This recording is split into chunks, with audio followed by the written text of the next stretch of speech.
All right, on to our big story that we are tracking on India Global, which is the threat that Indo-Canadians are now feeling. And there is very strong reason for them to now have a very clear idea about the security situation in Canada, which is appalling to say the very least. There's, remember now, a row over the consular camp that was set to be organized in Canada. It is cancelled by Brampton Temple because of and in the wake of that unprecedented attack that took place last week on the temple. And that cancellation also comes at a time when the local police has said that there is a very heightened risk that the temple premises face. And it also says that the tensions should be de-escalated. But how do we go about it? Who does that?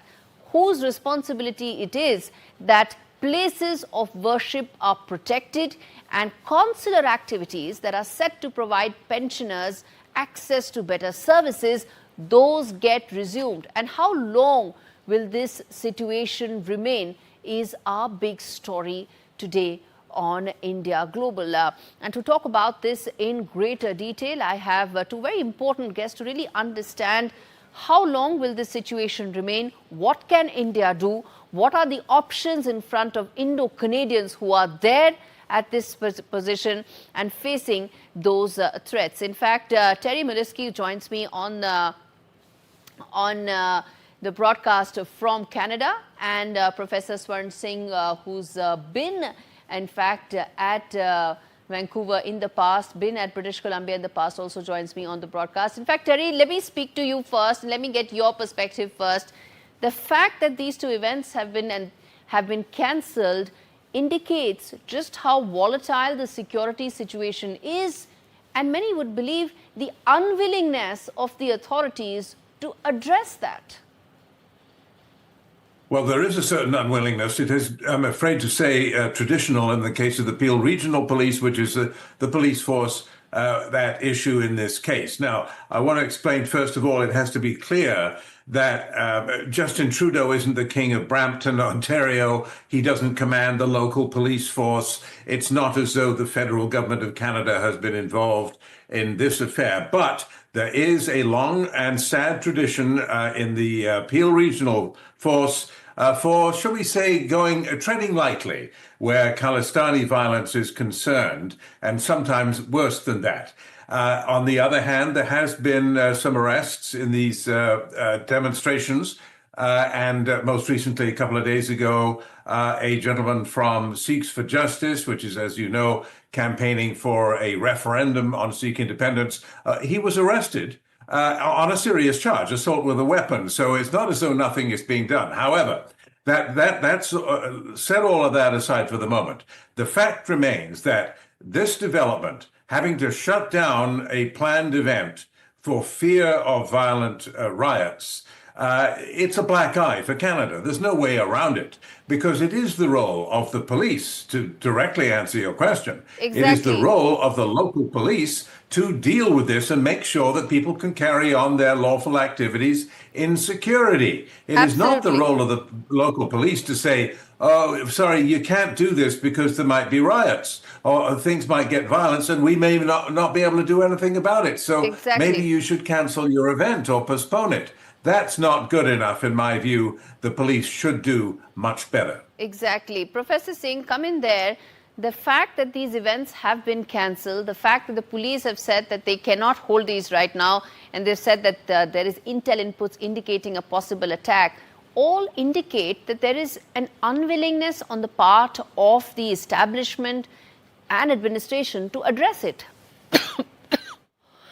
Thank you, Gaurie, for having me on your program. And I fully agree with Terry's sentiment and assessment.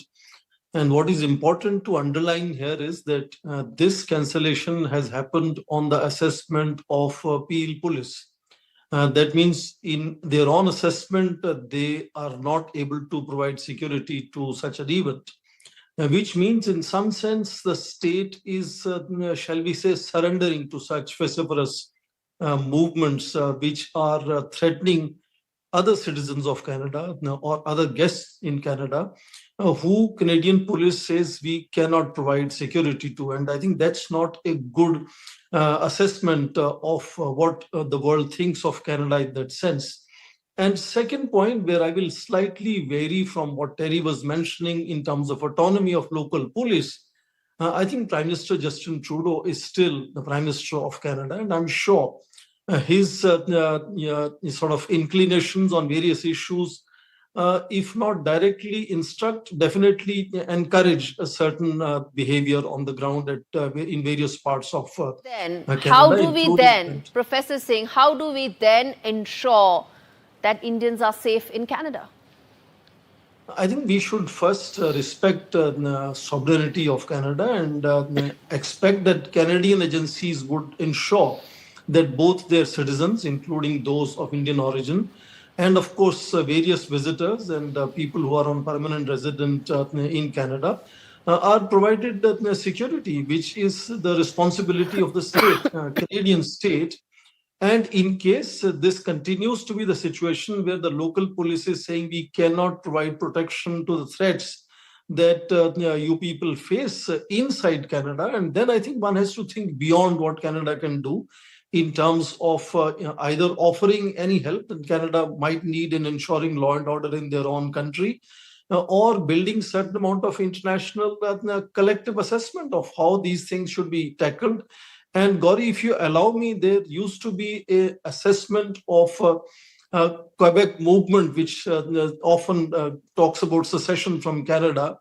And because it will break Canada into two separate parts, this was sometimes referred as Pakistanization of Canada in that sense. And what you're seeing one after another videos on the ground now really reminds me of that kind of assessment of several scholars who used to talk about Pakistanization of Canada. I hope so many of friends in Canada live, and as you mentioned, I was teaching for a year in University of British Columbia. I hope peace comes back and sanity comes back, and the signal has to come from the apex. I think signal has to come from Justin Trudeau. Terry, would you like to come in on your thoughts on how can India now keep its citizens and those who are originally from India safe in Canada? And everyone else too, for that matter. I think Professor Swaran Singh has this absolutely right. Leaders have to lead. And personally, what I would like to see is what I've been howling for these many years, is some leadership from federal politicians of all parties who are all guilty in this respect to step up and say what needs to be said here, to say that we cannot tolerate this kind of behavior. We are going to do something about it. You will be arrested if you cross the line, and we're not going to look the other way and let you get away with it. Let me just give you, I'll be very brief, I promise, a small anecdote. A friend of mine back in the day of the Kanishka bombing, this is 1985, friend of mine was beaten up by Khalistanis with baseball bats because he committed the sin of calling for peace in Punjab. He said, let's give peace a chance. He formed a peace group with some Hindu friends. He was a young Sikh, 28 years old, and they beat him nearly to death. What happened exactly? This was in Peel Regional Police's jurisdiction. They came to see him and they said, who bombed Air India? What? How would he know that? They suspected that because he was beaten up, that he was beaten up to punish him for having something to do with the air. They did not understand anything about what was happening. They didn't understand the basics, that this man was beaten because of what he said, because he wanted peace, not because he was involved in the Air India bombing. It made no sense. The Peel Regional Police was out of touch. And in fact, as a second chapter of that, when he applied for compensation as a victim of crime because of his injuries, the Peel Regional Police opposed his application because he wouldn't cooperate and wouldn't tell them who bombed Air India, as though he had any clue. He was a 28-year-old peacenik. He didn't know.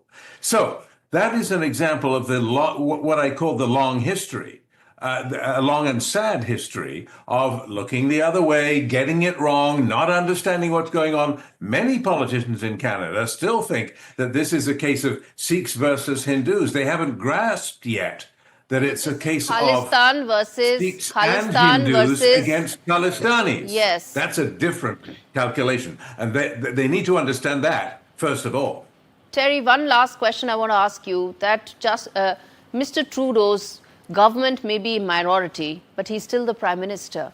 He's seeing all Yes. of this. He's condoning what is happening right now. Forget the one aspect of the bilateral relationship that he has single-handedly killed. The other aspect is that people there, their lives are at risk, and he seems to be doing nothing.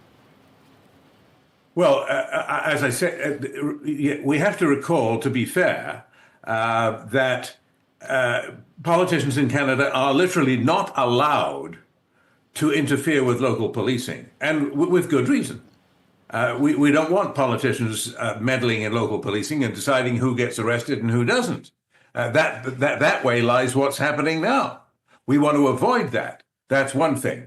The second thing is that not everything that goes wrong is Justin Trudeau's fault. I would guess that I'm probably not his favorite journalist, but I will defend him on this, that he doesn't control everything. I would like to see, though, much stronger statements from all the parties, because the Conservatives and the NDP, the left-wing party, which has been propping up Trudeau's government for years now and only recently withdrew from that agreement, Sure. they have all looked the other way and done nothing to step up because they're afraid of losing votes. It's just that simple. And there is something they can do, and that is find their voice and use it. They always say, Yes. as you well know, that, well, we can't shut down these Khalistani demonstrations because of freedom of speech. Well, okay, the rest of us the politicians have freedom of speech too, don't they? Exactly. Why don't they use it? And let is me my ask point. this Why to don't they Professor use Singh. it? Exactly. Very quickly, sir, I'm running out of time, which is that what is it that some of these politicians can do and must do in the wake of what's happening? I think they should go for elections and people will speak. And I want to underline for your viewers, Terry on with us here commenting on the situation is not an exception. Canadian media increasingly is now becoming extremely critical. His own ministers, members of parliament, general public is getting disgruntled with this entire exercise. And most of people who are suffering in such a situation are Sikhs themselves. And large number of pensioners are Sikhs there. So I think the best the Canadian politicians can do is ensure that they call for elections as soon as possible, which will make sure that Justin Trudeau is pushed into history and we have a new government in place and we can restart the relationship with Canada again. All right. Thanks much, Professor Singh and Mr. Terry, for speaking on an issue that most feel very strongly about.